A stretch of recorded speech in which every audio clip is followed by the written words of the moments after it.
All right. If you have any more questions on this, just post them in the discussion forum for this chapter or send me an email. Okay, so now let's go to page 179 in your text. We're going to work exercise 3-22.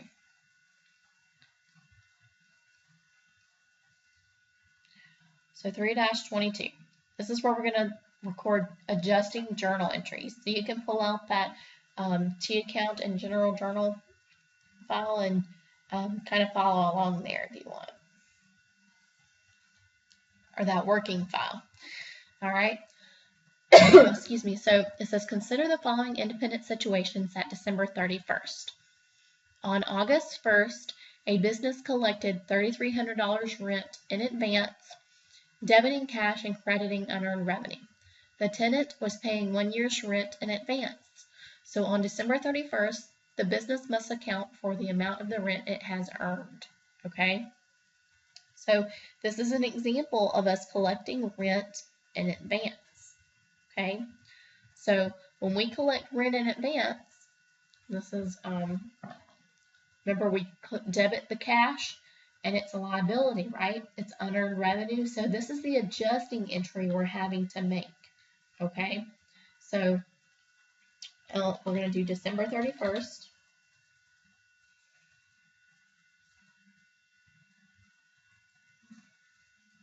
Let's reduce these.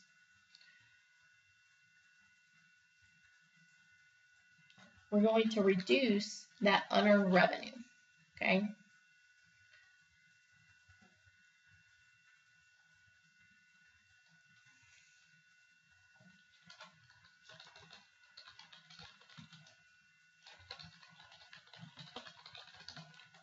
And then we're going to credit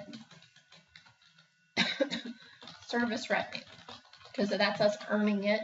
We're going to reduce the liability and credit the account for the revenue that we've earned. Well, they said they collected $3,300 rent in advance. Okay, well, let's look at the calculation. So we've got $3,300, and that was for 1 year. So this is for 12 months.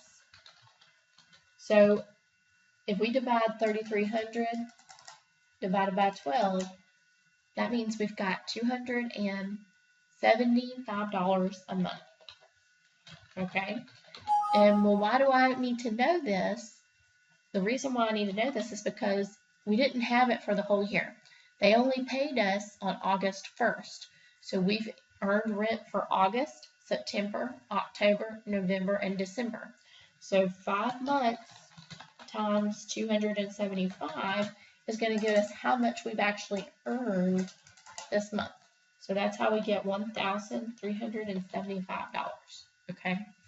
So we're going to debit unearned revenue for $1,375 and credit service revenue for $1,375. Okay? All right. Now let's look at B. It says salaries expense is $1,700 per day. So $1,700 per day, Monday through Friday, and the business pays employees each Friday. So this year, it says December 31st falls on a Thursday, okay? So we're going to close out year end on a Thursday.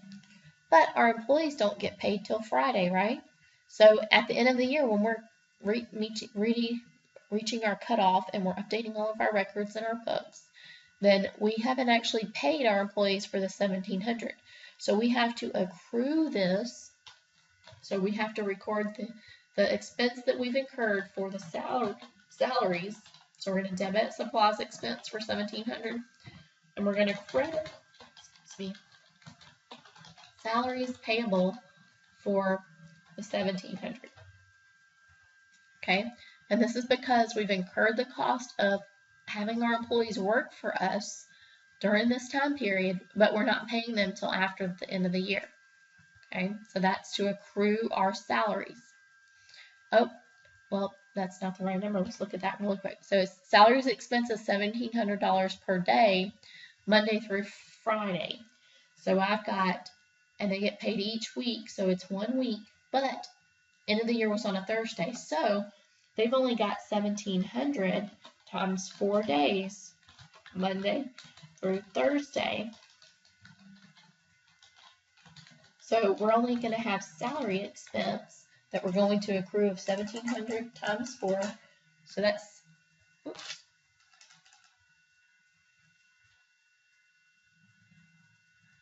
let's see. Oh, times 1. No wonder I figured that right.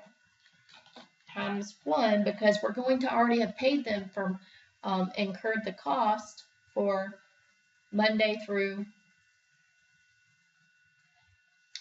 Okay, yeah, so we're going to have $1,700 per day. So 1,700 times 4 days at Monday through Thursday is going to equal our salary expense of $6,800.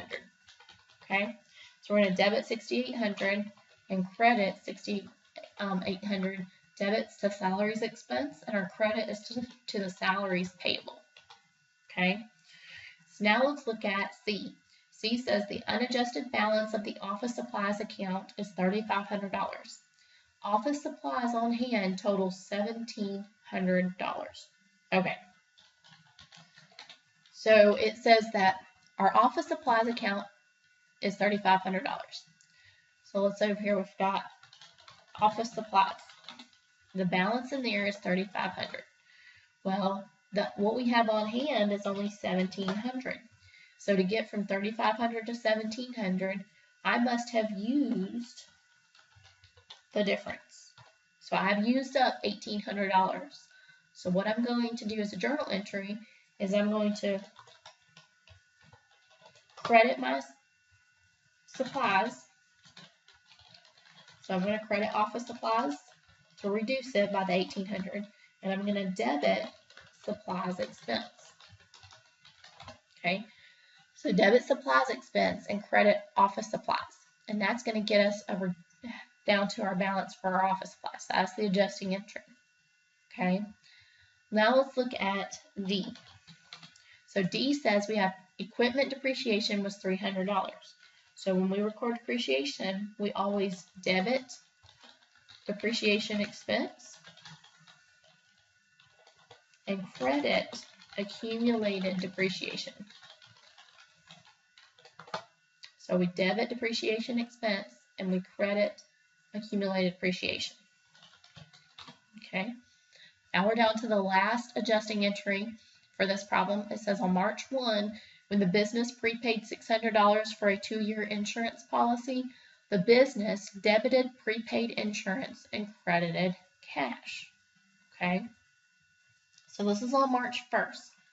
So March 1st is when we made that entry, and we had a $600 policy, so $600, and it was for 2 years, so that's 24 months.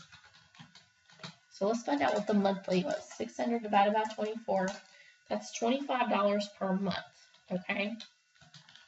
So it's $25 per month. Well, when we had this insurance policy, we've only had it for this month.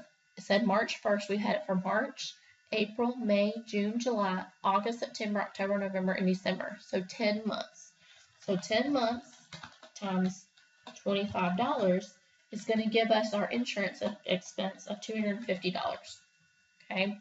So what we want to do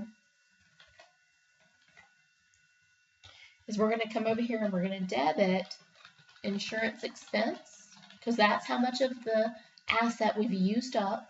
So we're going to debit insurance expense for $250 and reduce that prepaid insurance for $250 as well, because it's not an asset anymore. We've used it up and incurred the expense. So now we need to move it and get it out of the asset account and put it in our expense. Okay. If you guys have any questions on this problem, send me an email or post your question to the discussion board in Cougar View.